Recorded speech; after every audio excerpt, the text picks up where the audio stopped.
හරි ළමයි අද අපි කතා කරන්න යන්නේ 2018 O level paper එකේ කෙටි ප්‍රශ්න 25න් 19 වෙනි ගාන ගැන. ඒක තියෙන ජ්‍යාමිතිය ගානක්. අපි බලමු මේකේ උත්තරේ කොහොමද ගන්න කියලා. හරි. අපි මේ ගානේ අපෙන් අහන්නේ ළමයි OCB කෝණය. රූපේ දිහා බැලුවොත් අපි OCB මෙන්න මේ කියන කෙනා ගැන අපෙන් අහන්නේ. මෙන්න මේ කියන කෙනා. හරි.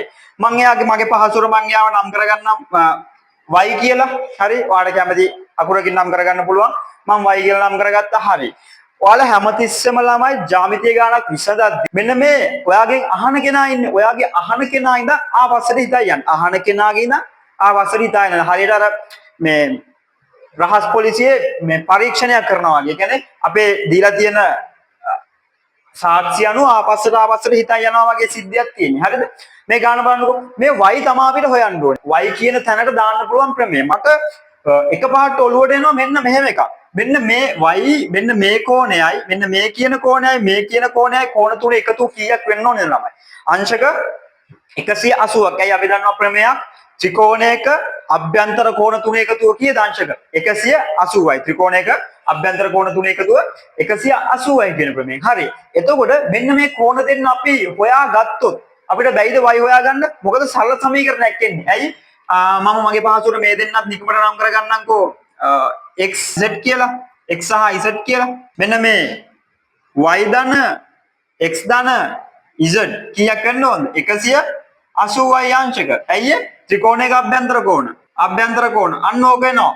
හරි. දැන් x සහ z හොයාගත්තොත් අපිට මේක විසඳන්න පුළුවන් සරල සමීකරණයක් මගේ. ඔන්න බලන්නකෝ.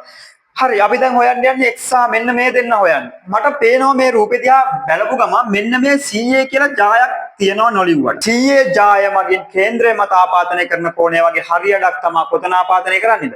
එම ජාය මගින්ම පරිධිය මත ආපාතනය කරන්නේ. එතකොට මෙතන අංශක 50යි නම් මෙතන අංශක කීයක් වෙන්න ඕනද?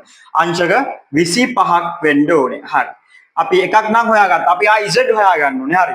මට පේනවා මෙන්න මේ AB කියන ජායේ හරි මැද තමයි මේ තියෙන්නේ. ඇයි අපි හරි මැද කියන්නේ? ඇයි අපි හරි මැද කියන්නේ? මෙන්න මේ ඉරි දෙක තියෙනවා කියන්නේ මේ පාදයේ මේ කොටසට මේ කොටස මොකද වෙන්න ඕනේ? සමානයි කියන්නේ මේ තියෙන්නේ හරි මැද. මට ඕක දැක්කම තව ප්‍රමේයක් මතක් වෙනවා. වෘත්තයක කේන්ද්‍රයේ ඉඳන් ජායක මධ්‍ය ලක්ෂයට අඳින රේඛාවේ ජායට මොකද වෙන්නේ ළමයි? ලම්බ වෙනවා කියලා ප්‍රමේයක් අපි දන්නවා. අන්න එහෙනම් මෙතන අංශක කීයද? ලම්බ වෙනවා කියන්නේ අංශක 90යි. එතන අංශක 90යි නම් මෙතනත් අංශක කීයද? 90යි. දැන් දාන්න පුළුවන් ත්‍රිකෝණයක අභ්‍යන්තර කෝණ තුන එකතු 180යි කියන එකට සරල සමීකරණයක් අපිට හදාගෙන අපිට කරගන්න පුළුවන්. y දන්නේ නැහැ තාම. එයා හැමයි x දන්නවා අපි අංශක කීයක් කියලාද? 25ක් කියලා.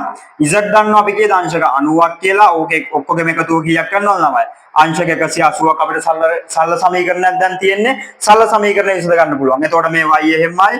y 25යි යනවා අපි දන්න 115ක් කියලා. සමානයි 180යි. මේ ධන 115 එහා පැත්තට යද්දී මේ පැත්තේ y ඉතුරු වෙනවා.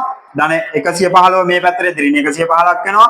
y සමානයි අංශක 65ක් වෙනවා ළමයි. මෙන්න උත්තරය ආවා. පහසුවෙන් අපිට උත්තරය ගන්න පුළුවන් වුණා.